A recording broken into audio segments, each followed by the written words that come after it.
12 years in this gilded cage have turned my ambition into apathy. Born from a mother who loathes me and destined for the same bed of tears, I live on the edge of a well, ready to jump before they force me to submit. But a mysterious prince offers a dangerous choice: salvation through a lie, or the bloody truth of a fallen kingdom. In a world of masks, can one girl rewrite a fate written in blood? The Court Entertainment Bureau under the Ministry of Rights is where I grew up. Everyone says the girls there are all marvels. Pinch them and they'll practically melt. Only I know they aren't marvels. They're miserable souls who cover their faces and cry night after night. My mother told me I was born cheap and filthy. That when I grew up, I'd end up the same as her, using my looks to serve men. I asked her if I were a man, I wouldn't have to serve people the way she did. She laughed and whispered in my ear, "If you were a man, you'd be a pimp's lackey. You'd carry people on your back to different places every day. Either way, you're lowborn." I frowned at her. I knew she didn't like me. I was a bastard she'd had with some man she couldn't even name. I was a mark of shame she could never wipe away. But I didn't expect her to hate me this much. At night, when I closed my eyes, I always saw her under some man pretending to enjoy it. I felt helpless and sad. I didn't know how many years I had left before they'd make me start doing it too. But before that day came, I would end my life first. I've been in this world for 12 years. From the shock and rage at the beginning to the helpless numbness at the end, I realized I was no longer the bright young person who once sat grinding through grad school exam papers. I still remembered how good KFC cola tasted. I still remembered my exam results were due in a couple of days. But I couldn't remember my best friend's name anymore. I couldn't even recall whether the road where my home was called Guangming Road or Dongming Road. I often wondered if, at this rate, one day I would forget everything and everyone from before. The thought always left a faint chill lodged in my chest. I liked to stand at the entrance of the Court Entertainment Bureau and watch people come and go. Sometimes I would stare into space all afternoon. In my memory, my mother was never warm to anyone, except when that eunuch came. Then she became someone else. She liked to put on her favorite watermelon red long-sleeved dress. She'd wait early at the door with a pipa in her arms. When the eunuch climbed down from the carriage using servants' backs as a footstool, she would rush over and loop her arm through his. On ordinary days, she would have despised doing anything like that. She always said taking the initiative was frivolous and cheap. But today she did it, and she looked as if she savored every second. She didn't look like she was receiving a client. She looked like she was clinging to the man she loved.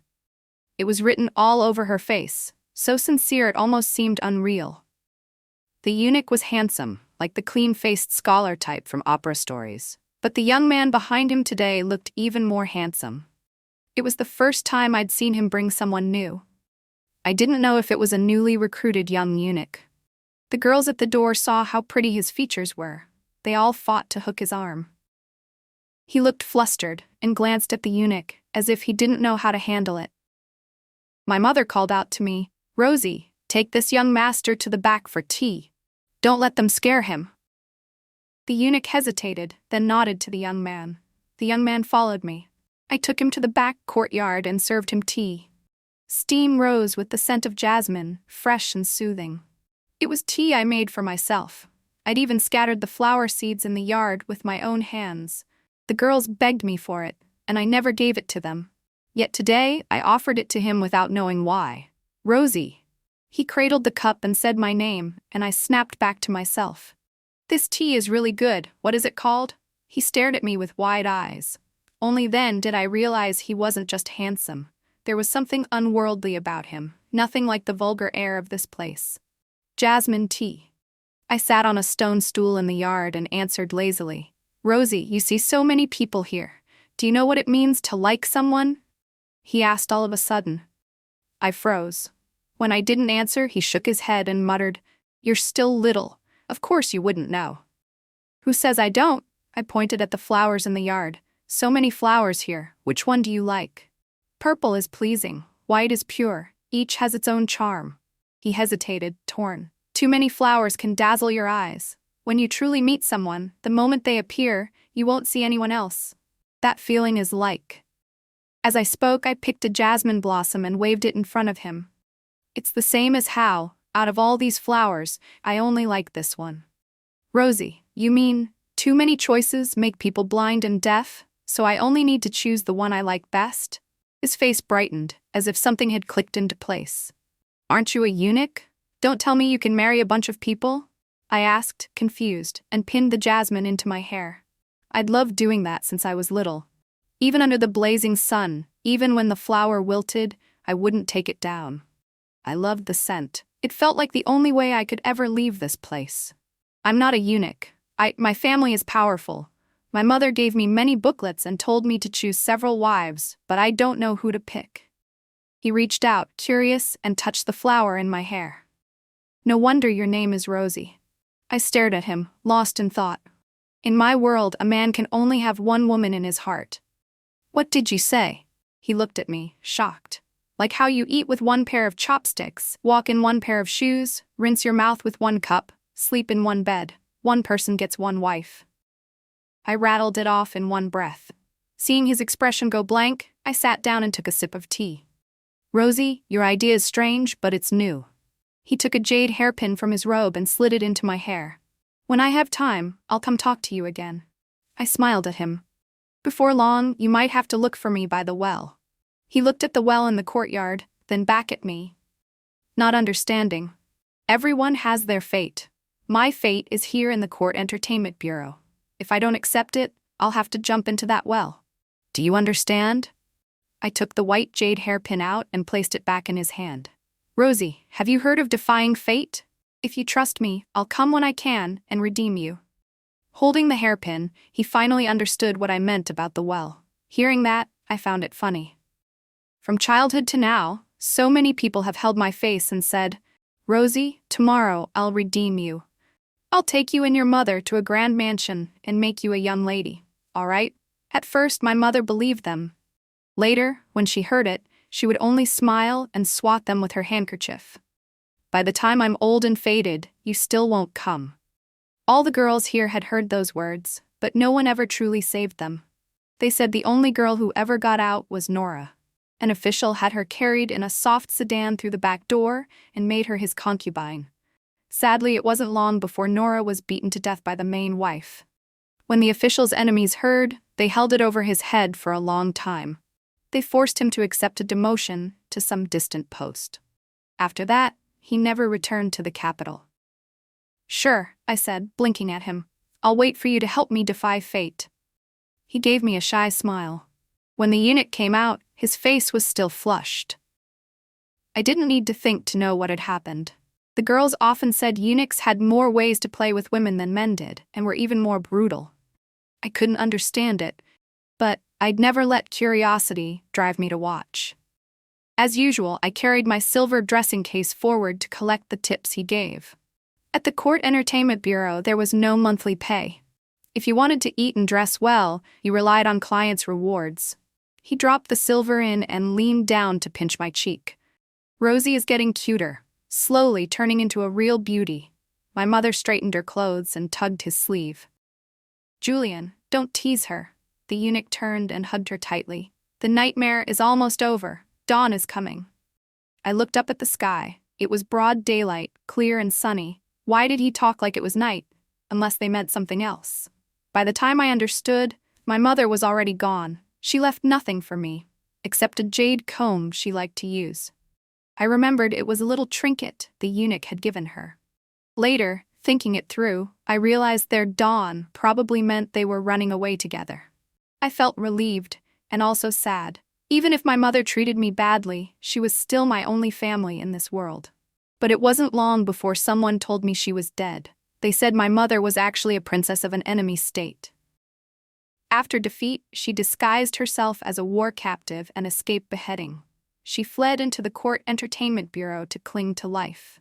In the capital, she became a spy and sent many inside secrets back to the enemy. This defeat made the emperor suspicious, so he sent the 9,000-year lord to investigate. And the moment he investigated, he found the spy. I asked the girls how my mother died. They covered their mouths with handkerchiefs, fighting nausea. After a long while, they finally answered, They said the 9,000-year lord tied her hands and feet to a carriage, then had 5 horses run in different directions. The punishment was called being torn apart by chariots. My heart seized. I remembered the eunuch holding my mother while they admired flowers in the courtyard. He held her all night. I remembered my mother sobbing softly in his arms. He patted her back and soothed her like a child. I thought she had finally found the right person. I never imagined he was that kind of 9,000-year lord. After that, I figured someone would come for me. If she was a spy, then I was a spy's daughter. But I stayed at the Court Entertainment Bureau in peace for 2 years. No one came for me. I lived as before.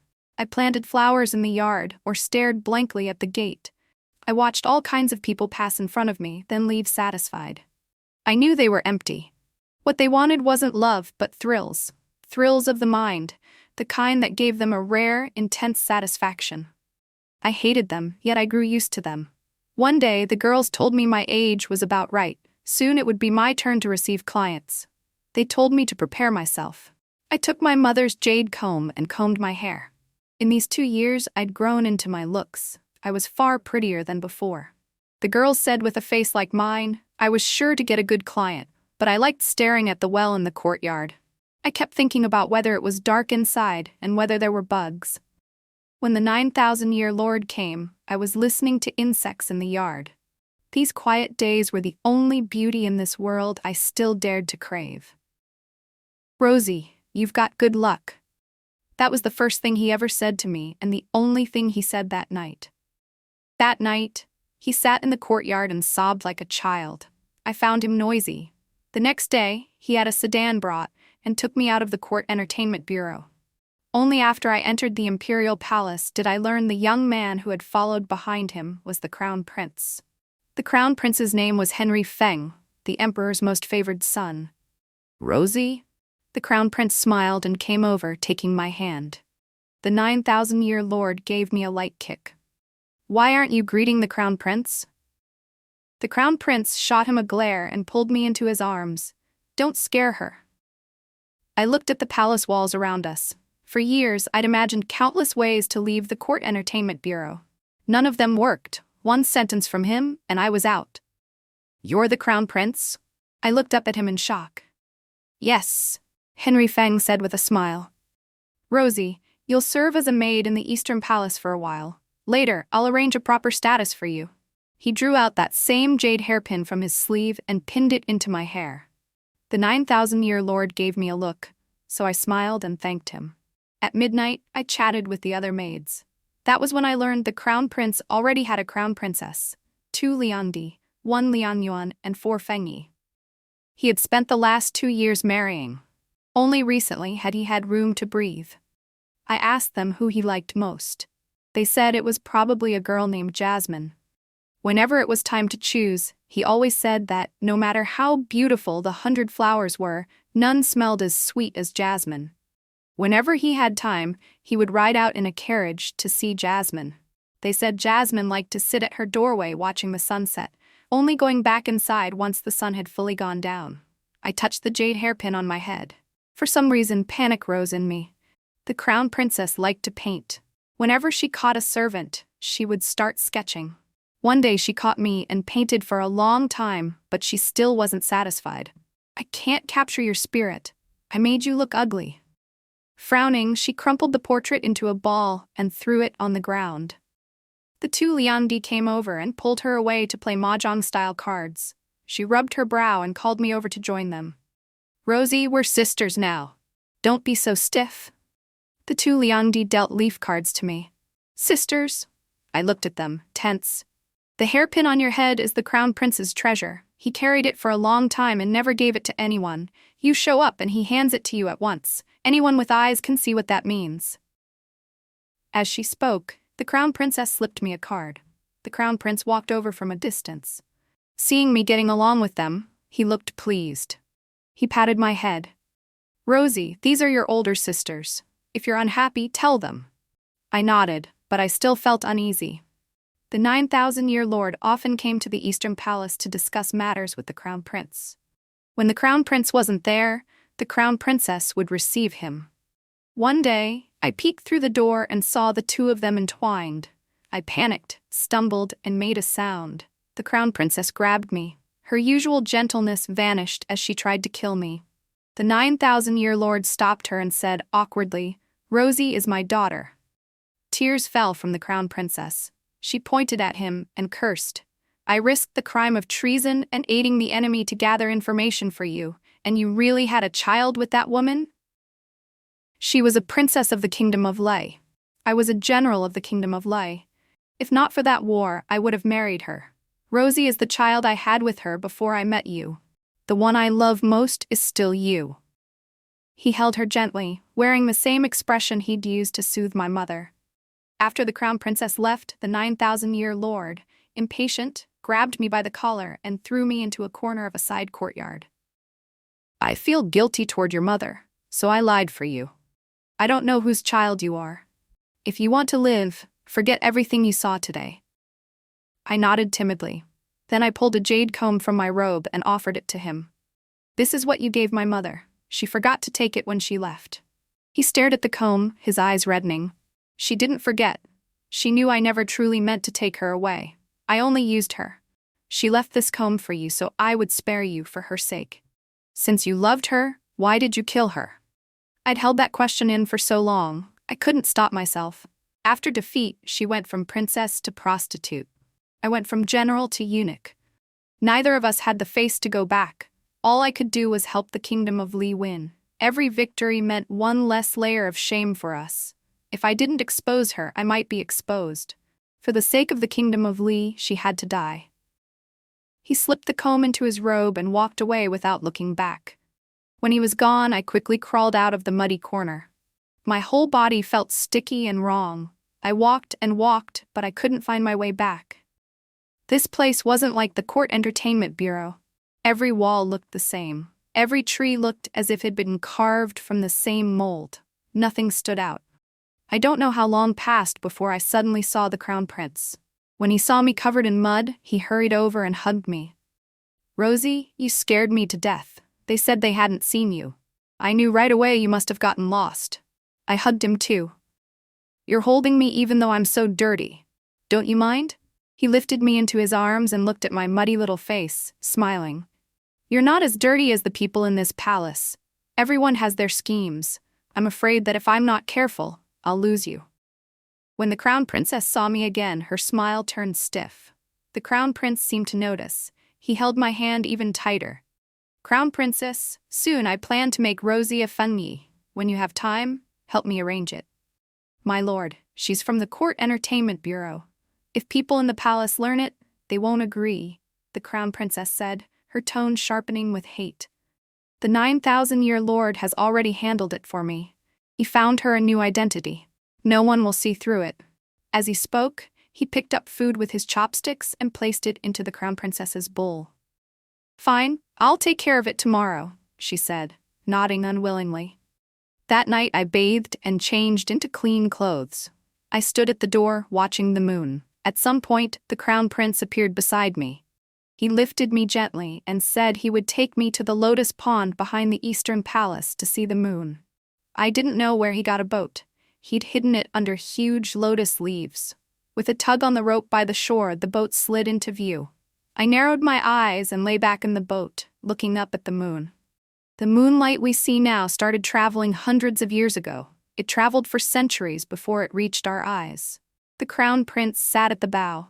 He lifted my head from the deck and rested it on his leg. "Rosie, what you say is always so strange, but I like listening. Is that why you redeemed me?" I asked, curious. "Not entirely. I used to hear the 9,000-year lord talk about you. He said you started thinking about planting flowers as soon as you could walk. Later you made flower tea yourself. When the heat was fierce, you made ice to cool everyone down. I heard so much that I became curious. Later I begged him to take me to see you. Back then I was upset. My mother kept forcing me to marry people I didn't like. You told me that among 100 flowers, you only choose one. Suddenly I understood. I didn't need to care about the other flowers. I only needed to choose the one flower I loved most." When he finished, he kissed my forehead lightly. My ears grew hot. I'd lived 2 lives, but this was the first time someone had properly kissed my face.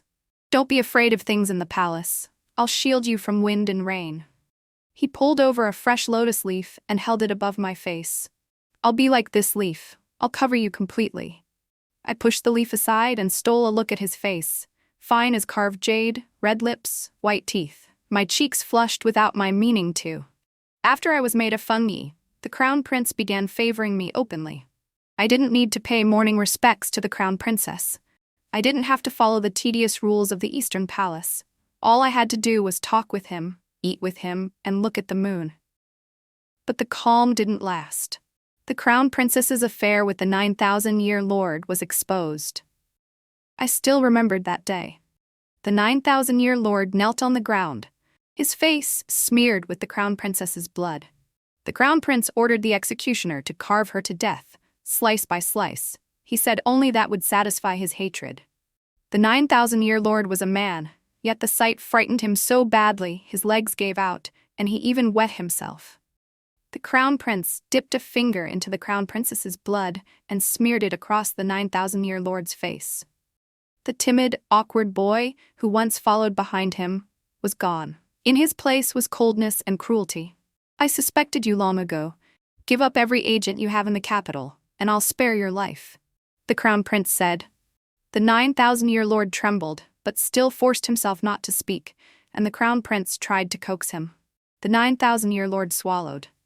Men of the kingdom of Li are no cowards. If I die with honor. And yet you used a woman to save your life before, and you did it without shame, the crown prince said, flicking his hand in annoyance. After receiving the order, the executioner covered the 9,000-year lord's eyes with black cloth. Forgive me, my lord. I'm going to cut open the scalp on your head and pull the skin down to cover your eyes. It may hurt. Henry Feng, without me, where would you be today? If I hadn't claimed your mother for you and helped you win over officials, you'd still be a useless prince in the cold palace. The 9,000-year lord said, shaking as he ground out the words. Thanks for the reminder. If you hadn't taught me, I wouldn't have learned so many ways to deal with people. The crown prince smiled and shook his head. Give the 9,000-year lord some wine so it hurts less. Though, after thousands of cuts, a mouthful of wine probably won't help much. The way he looked at the 9,000-year lord made me afraid. When the executioner set the blade against the 9,000-year lord's scalp, he finally broke, gasping. I'll talk. I'll tell you everything. I don't know what he said. I only know the capital was thrown into chaos. Soldiers flooded the streets, arresting people everywhere. Cries of injustice rose on all sides. When the crown prince saw me again, I was lying on the boat, sunning myself. He lifted the lotus leaf I'd laid over my face and pulled me up. Rosie, you haven't been close to me lately. Seeing him gentle and clingy, I almost believed what I'd seen that day was an illusion. I picked up the lotus leaf he'd tossed aside. After a moment's thought, I asked, You were married to the crown princess for so long, and you still struck so ruthlessly. In the future, will you do the same to me? His expression stiffened. I thought you didn't know about that. Did you sneak a look at the execution that day? I did. I had nightmares for days. I set the lotus leaf back on the water. It quickly soaked through and sank partway down. I thought you didn't care. You stare into space, you sun yourself, you watch the moon. I thought your heart was clean as a mirror, he said, pulling me into his arms and smoothing my hair. At night, he liked to sleep holding me. One day he got drunk and insisted on telling stories in my arms. He said that when he was little, in the cold palace, eunuchs beat him, and the 9,000-year lord saved him. He took him step by step up the ladder. He taught him how to be liked and how to hurt people. So he wore a different mask for different people. Sometimes even he couldn't tell who he truly was anymore. I turned to look at him, my feelings tangled. Maybe I'd fallen for one version of him and come to hate another. I didn't see the 9,000-year lord die with my own eyes. I only heard maids gossiping. They said he died horribly, not even leaving a whole body. The pieces were dragged away by wild dogs. I couldn't help asking, didn't he confess everything? Why did the crown prince still kill him? The maids' faces tightened. They didn't want to answer, and they quickly dispersed. Later, One Liangdi let something slip while playing cards. She said the biggest handler still hadn't been found. You had to see a flower-carved silver box to identify that person. The 9,000-year lord confessed everything except where that silver box was.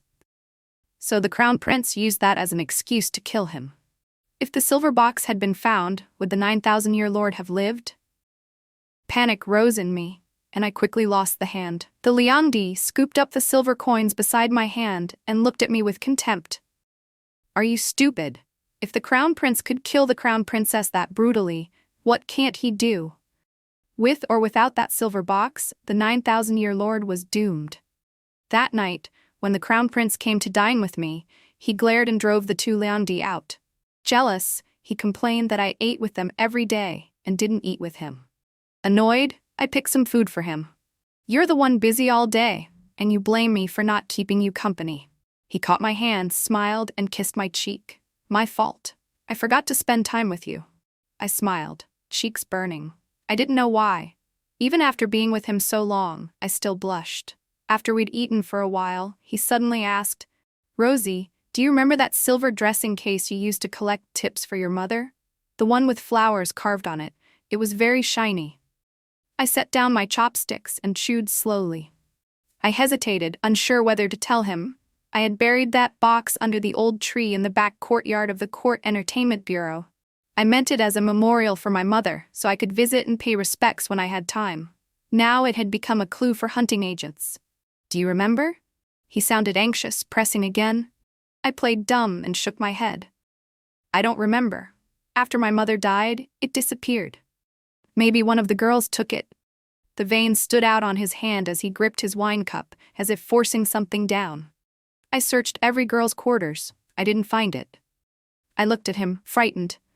The 9,000-year lord confessed everything and still wasn't spared. If I told the truth, what would he do to me? Where is the dressing case? His patience snapped. His face looked unfamiliar. I really don't know. I shook my head and stopped eating. He stood and smashed the bowls and chopsticks in front of me onto the floor. Fine, you can daydream and watch the moon and do stupid things. But this is important. Why are you hiding it from me? I don't know why, but suddenly I was determined to test him. My mother had told me long ago that the human heart was the one thing least able to endure being tested. Still, I wanted to try. It's just a box. If I knew, I would tell you. What use would it be to me? I snapped, stepping back from the table.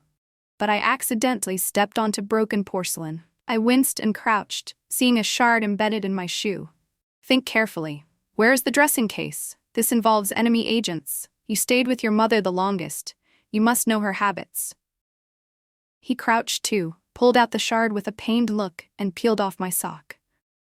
Look, it's already red. I stared at him, wronged and furious. Did you bring me into the Eastern Palace because you had this in mind? Maybe you thought my identity could lead to clues. He looked at me, surprised. Rosie, you can think that deeply too. Do you like me, or do you like using me? I hugged my legs and shrank back. He sighed and leaned into his chair. Rosie, if you tell me where the box is, I'll keep liking you. If you don't, I'll send you back to the Court Entertainment Bureau. My heart clenched. I knew he could lose his temper. I just didn't know he could say something like that. You're all grown up, and you still haven't taken a client, have you? Tomorrow, I'll have someone send you back to the Court Entertainment Bureau. The day you find that vanity case is the day I send someone to bring you back to the Eastern Palace.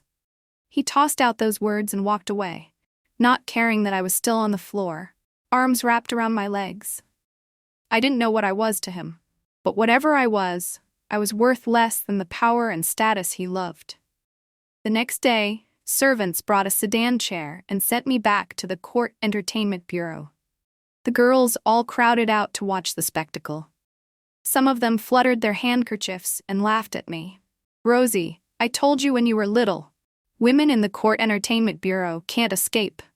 Either you die out there, or you come crawling back. Look at you. Why put yourself through all that for nothing? I hugged my bundle and limped out of the sedan chair. Someone told me people should learn to defy fate. I believed it. I was a fool.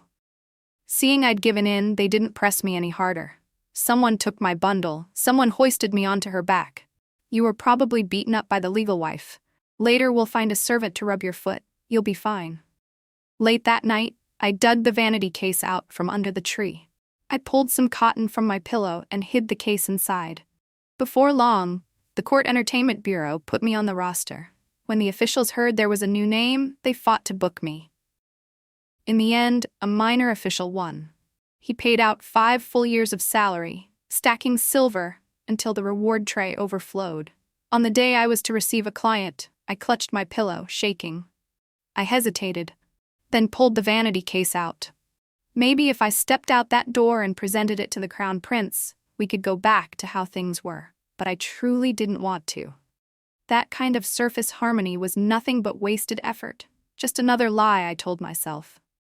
When the minor official came in, I was still holding the case, curled up on the bed, torn over whether to go looking for the Crown Prince. His rank was low, but he looked old. He sat down at the table, looked at me, then sighed as his gaze swept the room. This place hasn't changed. What, you've been here before? He looked familiar, but I couldn't place him. He must have been one of my mother's old clients. He walked to the bedside and smiled. When he did, the wrinkles at the corners of his eyes deepened. I shrank back in fright. The vanity case slipped from my hands and skidded across the bed. Rosie, don't be afraid. He covered my mouth and glanced around. I thought the princess wouldn't tell you about this. I didn't expect you'd still find out. I stared at him, wide-eyed. I had no idea what he was talking about. I'm the biggest informant in the capital. Even Henry Feng doesn't know who I am. He picked up the case and shook it. After listening to the sound, he slid a finger into a hidden compartment and took out a small piece of white jade. This is your mother's princess token. If she wanted to go back, she could return to the kingdom of Li with this. Then why didn't she go back? I hugged the quilt tighter and a sudden ache rose in my chest.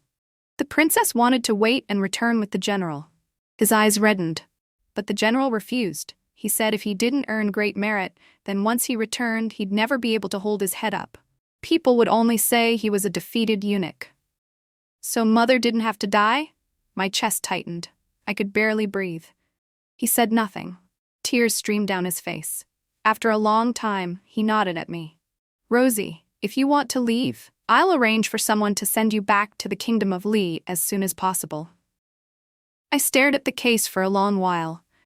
I thought of the Crown Prince's kindness, and his cruelty too.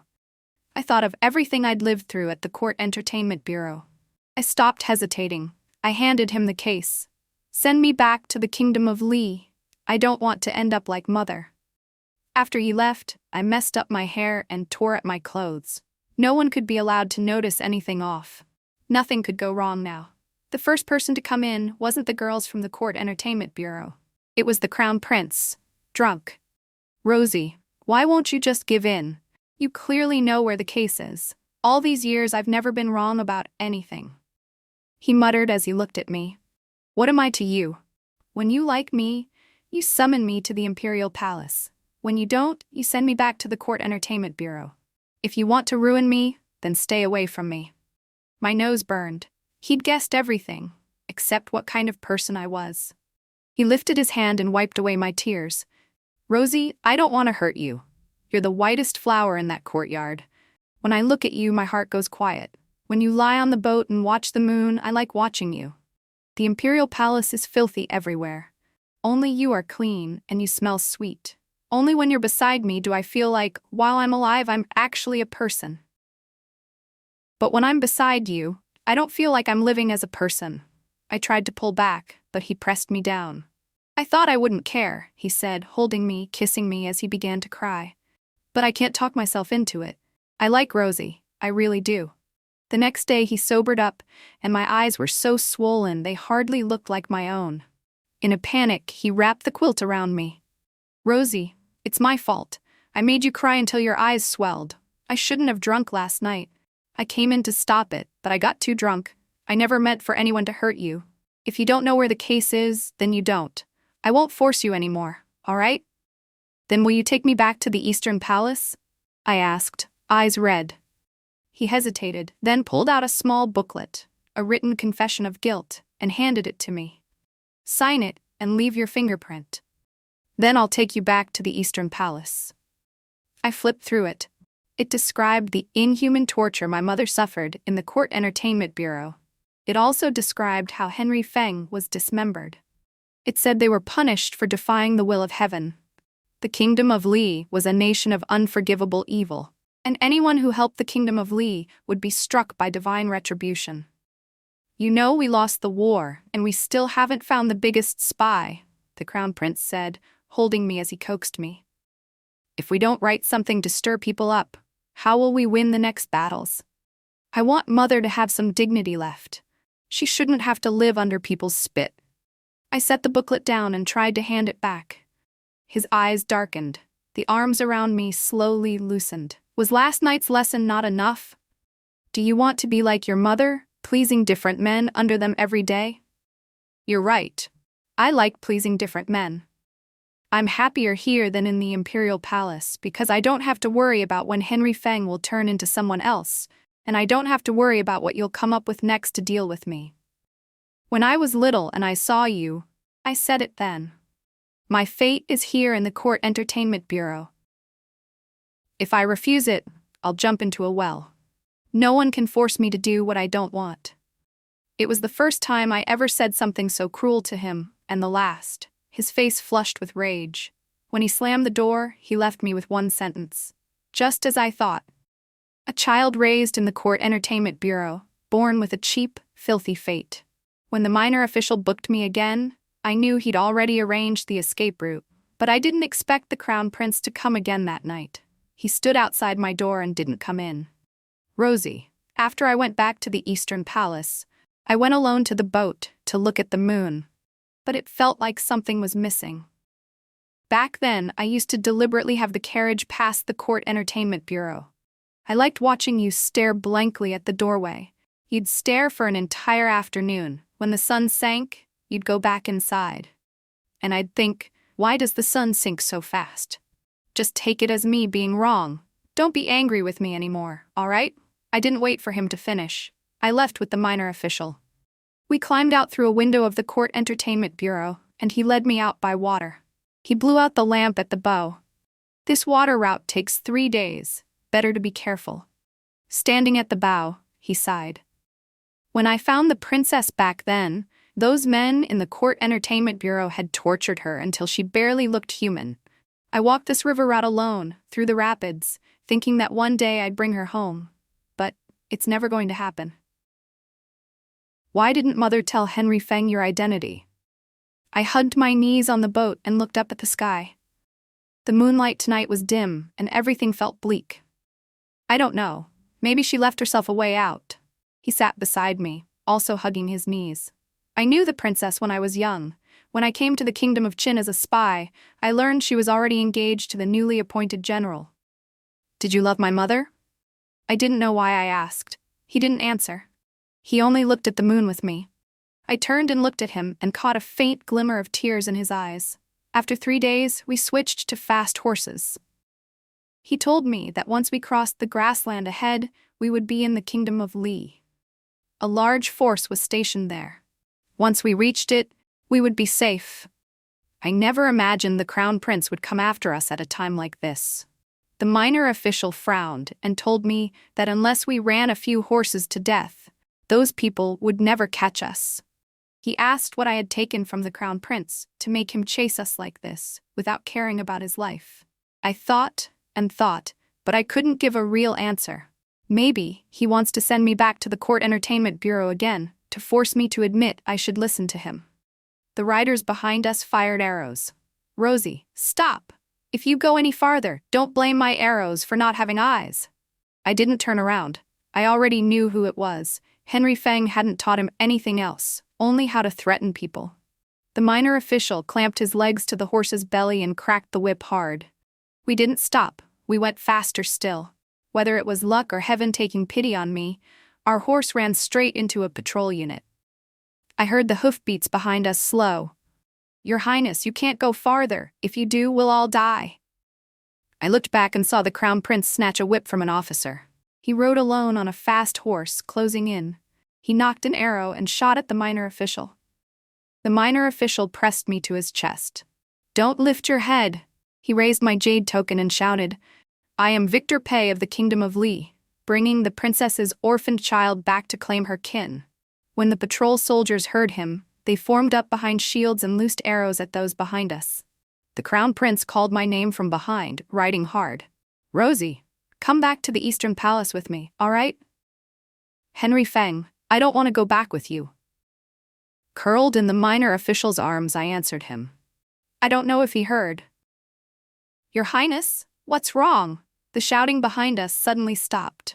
I turned and saw the crown prince, an arrow buried in his shoulder as he fell from his horse. I looked at him, terrified, and realized he was looking at me, too. An officer hauled him onto a horse and galloped away in the opposite direction. The patrol sent a few men after them. Our horse burst through the back of the patrol line. We ran for a long time before we finally stopped. "Sir, we're safe."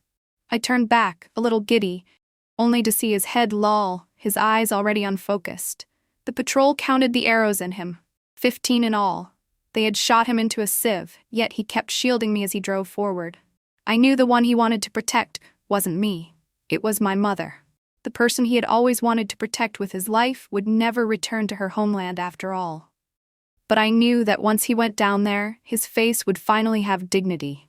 He would pat his chest and tell my mother, "I brought Rosie back. Not a single hair on her head was harmed." I could picture my mother. She would surely smack him with a handkerchief. "Who told you to bother with Rosie?